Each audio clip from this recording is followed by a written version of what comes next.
Hello everyone, Dave here again. Today we are back with another Starter Set Saturdays video. A video series where I do like in-depth reviews of the starter sets that I have in my collection, going through and scoring them out of 10 on various categories. And the actual starter sets that I look at are voted on by you guys, so you have control sort of over which starter set that I look at. And I've been looking forward to this one for quite some time. So today we are going to be taking a look at the Blade Runner RPG starter set. This was published by Free League and released in 2002. Now for MSRP, I found a few different prices in a few different locations, so I'm going to try to include a few different ones here, just so you sort of get an idea. On Amazon, it was around $49 US, so there's a few different things that I was seeing there, but I would say $49.99 US would be a good price to look at there. Maybe a little bit less than the full, like 99 cents, but $49 was around the price of it there in US dollars. On the Free League website, also in US dollars, it was going for $51.11. So again, where they're a European country, their prices are based off of where they are and are subject to conversion based off of the dollar and things like that. So those prices can change, fluctuate a little bit from time to time. Although the best price that I found was on 401 Games, so they're based out of Toronto. I've actually gone into their store, or at least one of their stores in the downtown area, quite a few times when I'm down there. Like when I go to Toronto, like the hotel is just up the street, and you turn right and you get to the hotel, so like the store is pretty close there. And their price was $47.95 Canadian for the starter set there. So if you're interested in getting the Blade Runner role-playing game, 401 Games might be the best place to get them from, because the 47 Canadian is lower than the U.S. prices, and the Canadian dollar is less than the U.S. dollar already as it is. So that might be the best spot to get it from. All right, so we're going to go into the production quality here, so we're going to get right into it. Well, actually, before we do that, I guess we should talk about the type of game this is. So in this game, you are a Blade Runner. You are a member of the police department, the Replicant Detective Unit of the LAPD, and it is a detective, investigating-based system. So this is like the majority of the focus is going to be on investigating locations, talking to individuals. It's not really based heavily around like a combat system or anything like that. So this is a very much more role-playing intensive style of game. Not to say that there can't be like high action sequences. The second box set actually starts off with some action and has a bit more like combat stuff thrown into it. But particularly with the starter set, you're going to be spending a lot of time going through like role-playing and talking to people. And so it's something that is not maybe necessarily going to appeal to like the hack and slash dungeon crawl crowd. But if you like, the idea of role-playing and investigating, this is one of these, I would say this is one of the best investigation-based role-playing games that I have ever seen. So we'll start with that, I guess. Now again, production quality, this is made with really nice sturdy box materials here. This has been pulled off of the shelf and slid onto the shelf multiple times. You can see a little bit of scuffing, but like everything is still in pretty good shape there after years of like constantly sort of looking at this, pulling off the shelf and things like that. Game aid cards that are included are nice card stock, so they are made out of really good quality things.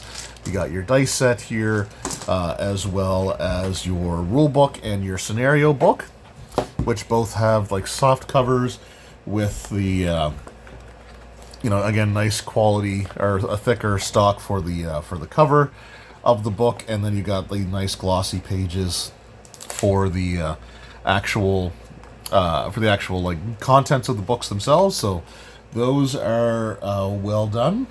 And let's just see here.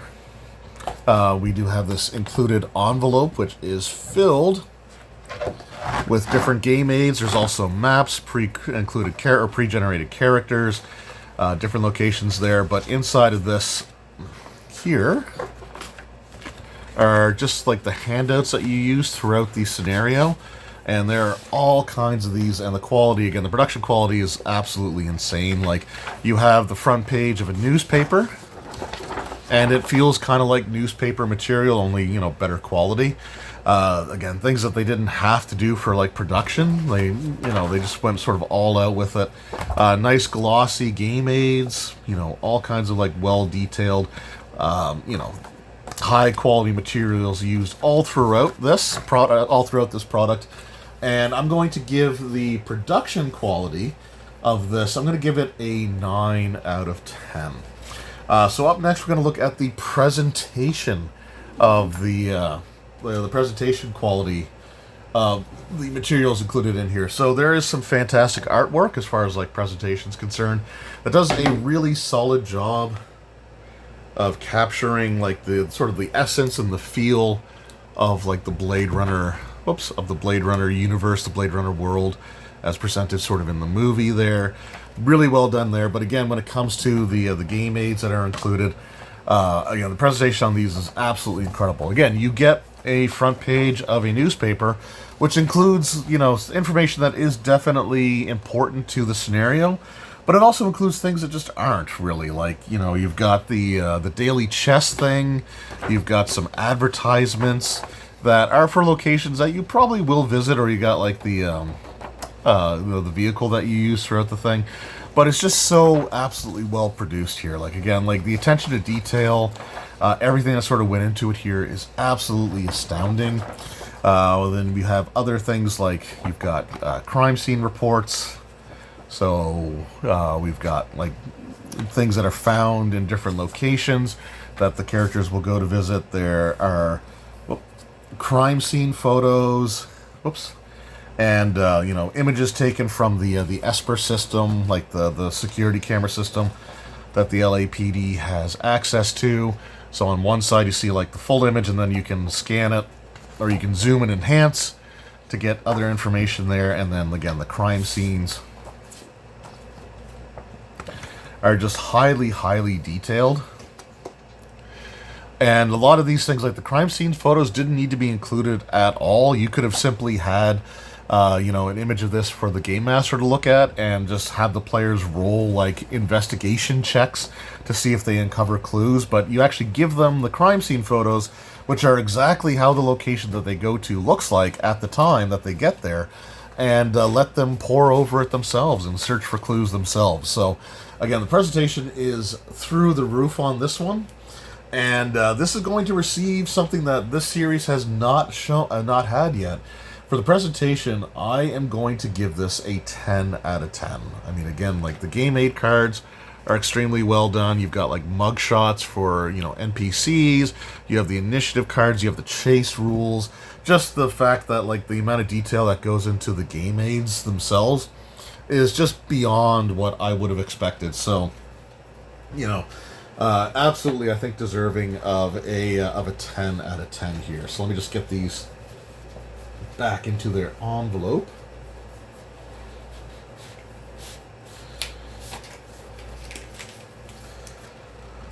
And we can put those back in the box there. Yeah, so presentation, 10 out of 10. Production quality, a 9 out of 10 so far. Let's take a look at the rules quality here. And similar to other like Free League starter sets, then I know like I like to review these in isolation from one another. But one of the hallmarks of some of this era of Free League starter sets was the idea that the rule booklet included in the starter set could be used for their other box sets that they released. Like the Alien role-playing game does sort of the same thing. So the rules contained within this book are the exact same, and pretty much word for word, as is what's presented in the hardcover core rulebook. Now, you are going to be missing some things like character creation, for example, is not going to be included in here. So if you want to make characters, you'll have to get the hardcover rulebook. But you're also missing some of the setting information and some of like the extra details, things that, you know, aren't really pertinent to running the particular scenarios. But this rulebook gives you everything that you need to run this box set adventure, as well as any other box set adventure that comes out, like the Case File 2 Fire Angels. And there's going to be a third one that hasn't been announced yet, but the three of them combined are going to tell one overarching story, and you can use this rulebook for all three of them. In fact, even if you're using the hardcover core rulebook in your game, I still use this as sort of a quick reference here. And yeah, like I said, it gives you the combat rules exactly as they're presented in the hardcover book. The critical hit tables are the same as they would be in the hardcover core rulebook as well. So like I said, you're missing character creation, you're missing some setting information, and things like that. But this is an 80-page rulebook, and you're getting all kinds of useful information in here. There's rules for improving your characters, and all the rules are pretty well presented here, pretty easy to follow. And the rule set itself is actually a sort of a streamlined version of the Year Zero engine to begin with. So where instead of using like a pool of d6s for your skill rolls, where you roll like a number of d6 based on your attribute and the skill that's connected to that attribute, you rolling like that number of d6s and looking for 6s on any of those rolls. You have letter ranks for your attributes and your skills.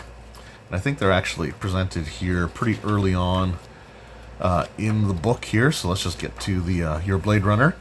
So, for example, if you have a D rank in an attribute or a skill, you roll a D6 for that attribute or skill, with a success only appearing on a roll of a 6 on that 6-sided die. If you have a C rank in an attribute or a skill, you get to roll a D8, with a success being on a 6, 7, or 8. If you have a B ranking, then you roll a D10, with success being on a roll of a 6, 7, 8, or 9. And if you manage to roll a 10 on that D10, then it counts as 2 successes. So if you're attacking somebody, for example, with a combat skill, and you roll a 10 on a D10, that on its own generates a critical injury. Or if you're doing opposed rolls, again, that counts as 2 successes. And if you have an A rank, you get to roll a D12. And with the D12, again, a success is on a roll of a 6, 7, 8, or 9. And you get 2 successes on a roll of a 10, 11, or a 12. So if you had an A in, say, your attribute and a C in your skill that you're using with that attribute, you get to roll a D12 and a D8. So you're rolling 1 die for your attribute, 1 die for your skill, but you have multiple chances to succeed on those individual dice depending on what the ranking is. So it's, again, a far more streamlined, simplified version of the rules. There are advantage and disadvantage mechanics as well, and they simply will add or remove one of your lower die. So if you had, again, that A in your attribute and a C in your skill, so a D12 and a D8, if you had disadvantage, you would not roll the D8, you would subtract the D8 from your pool. And if you had advantage, then you would get to roll an extra D8. So it's always the lowest rank that either gets the increase or decrease in the number of dice that you roll. So anyway, again, there's a lot we can go into with the rules and stuff, but we're not doing like a thorough rules breakdown or anything here, but just sort of explaining, the basic mechanics there. And yeah, again, the rules are presented pretty much, again, one for one from the core rulebook, just missing the character creation. So I'm going to give the rules quality, because you are intended to use it for this set and beyond. And again, there's no difference in the rules that are presented in the booklet here in the starter set from how they're presented in the hardcover core rules. So I'm going to give the rules quality a 9 out of 10. So again, missing character creation. I never subtract a point for character creation, but I would always add one. So it doesn't have it here. So I'm going to give the rules a 9 out of 10 total. All right, and then up next is the scenario quality. And again, I don't want to get too spoilery here, but the basic premise of the scenario is that the characters are investigating a shooting at a nightclub.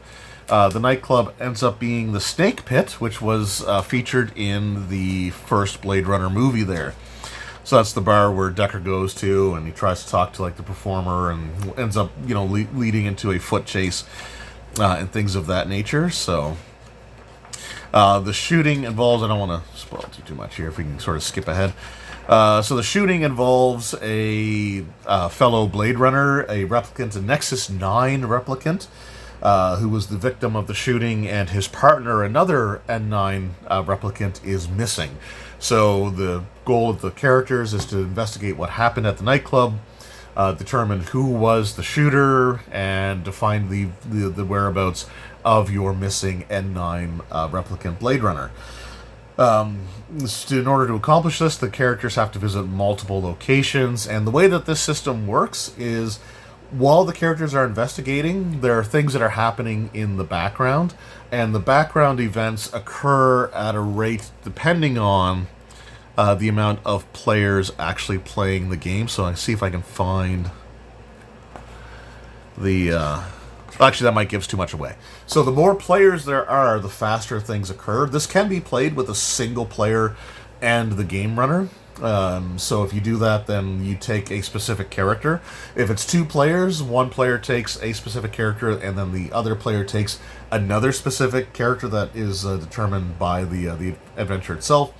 And if you have 3 or more, there's 4 characters included in this scenario. So if you have 3 players, then the third player gets to choose one of the other 2 characters to play as, and then if you have all 4 players, and all 4 of them will be in use. And the way that the investigation works is the day is split up into 4 different periods, or 4 different segments, I guess, however you want to call it. So it's morning, afternoon, evening, and night. To go to a location and investigate it takes an entire segment. So if you go, to, say, the Snake Pit to speak with the witnesses there, that would take an entire segment's worth of time. So in order to go to all the locations, to speak to all the people, to do all the things that the scenario requires, the PCs are encouraged to split up, although splitting up also can be somewhat tricky because it does leave certain individuals more vulnerable if things start to go sideways. But again, the more characters that are in play, it's assumed the more locations they can go to in shorter periods of time, so the background events will occur at a faster rate if there's more characters. I had 3 players in my group, and things progressed at a pretty good pace. And again, I don't want to spoil any more of the scenario. I will just say that it was the most fun I think I've ever had running a game, was running this particular system. I do love role-playing, quite a bit. And, I love investigative-based systems where you're trying to sort of unravel this mystery, and you're presenting the clues, and you can sort of see, the players were pretty trusting with the NPCs that they spoke to in the starter set scenario, but when things got revealed and, more things sort of occurred, they did become a little bit more skeptical or untrusting when it came to, the time that the second scenario, the time that I ended up running the Fire Angels Case File 2, the other box set there. So, but it was a ton of fun to run. I enjoyed the role-playing aspects quite a bit. And, it was just, again, one of the best experiences that I've ever had. So, again, I really don't want to spoil anything else. This is a role-playing intensive scenario. It did take me 3 sessions overall to run this, but I'm going to give the adventure quality, I'm going to give it a 10 out of 10. Again, it was just, like I said, it was one of the best experiences that I've ever had, and I can't give it, I have to give it a 10 out of 10. It was an amazing experience, and we couldn't wait to go on to the second case file, although running that was bittersweet because I know there's going to be a long break between the second and third. So, but 10 out of 10 for the scenario. Just an amazing time going through the handouts, going through the crime scene photos, and letting the players investigate those. I was running this online, so I did have to screenshot everything and send it to them piecemeal as they encountered NPCs. I would send them mugshots as they went to locations. I would include the maps for the location as well as the crime scene photos if there was one provided. And just an amazing time. And then finally, the value for the price. So again, this box is filled with lots of high quality game aids. So you got all these card sets here, which can be used outside of this scenario. For example, even the mugshots. Several of the NPCs that you encounter in this box set are, you can interact with them later on. So even in the Fire Angels Case File 2, some of those NPCs were people you would want to talk to in that case file as well. So I ended up, you get to use like the mug shots, the initiative cards, and then like the chase rule cards are absolutely fantastic again. So those can be used in multiple play sessions outside of just the starter set itself. The rule booklet, again, is meant to be used for all of the box set scenarios, so it is highly valuable for that purpose as well. Meaning that if you buy this one box set, and if you just buy the box sets and you don't want to play something of your own design using the core rules, then that's totally fine. And you've got everything that you need here in order to do that. The dice set is the exact same set of dice that you would purchase at retail if you were to buy them separately. The only thing is they come here in a Ziploc bag as opposed to a plastic package that you have to damage in order to open up. And the dice themselves are about $20. So $20 is close to half of the value of the box alone, just with those dice included. And it took me about 9 to 10 hours to run the scenario. So 9 to 10 hours, you got $20 worth of dice in here. The rule booklet on its own would probably be worth again like another like $15 to $20. So yeah, I mean you're getting absolute value out of this here. So I'm gonna give the value for the price. I'm gonna give it an 8 out of 10. I want to kind of throttle back a little bit here. This is one of the best starter sets I've ever owned. So I'm gonna say that right now. And I was sort of flip flopping between giving it a 9 out of 10 and an 8 out of 10 because like the value is absolutely insane. You get the decent amount of runtime for the scenario. You get those amazing handouts, but like the handouts, like the crime scene and stuff like that, they're only really going to be useful for running that particular scenario. So I was sort of debating between an 8 and a 9, and the way that I set this series up is that if I'm not sure between two different scores, I will always err on the side of the lower number. So I could have easily given this a 9 out of 10 as well, but I'm going to give the value for your price. I'm going to give it an 8 out of 10. Again, the prices are going to vary based off of where you find this, where you buy it. So like the $50 US price versus the $48 Canadian price, depending on which one you pay, you're getting more value because the Canadian one is going to be a lot cheaper than the US one. But anyway, 8 out of 10 is what I'm going to give the value for the price. So overall, this starter set, the Blade Runner starter set, gets an overall score of a 9.2 out of 10. This is the highest scoring starter set that we've had so far, and the only one to get a 10 out of 10 in any of the categories, and it manages to get 2 of them, with 1 for the presentation and 1 for the adventure quality. Again, when it's the best adventure, when it's the best experience I've ever had running an adventure, I can't give it anything less than a 10 out of 10. And yeah, this is an incredible set. But I will say, with the caveat being that this is a bit of a niche thing, because if your players are more focused on wanting to just go through hack and slash or go through guns blazing and have sort of like high action gameplay, you're not going to get that in this starter set. But if you want an experience that's more based off of like the players needing to investigate, the game master needing to present the NPCs in such a way that if they're hiding something, you have to try to make it not obvious. It was just an incredible time, and I think a 9.2 for one of the best experiences I've ever had running something is well worth it. So that is my look at the Blade Runner role-playing game starter set.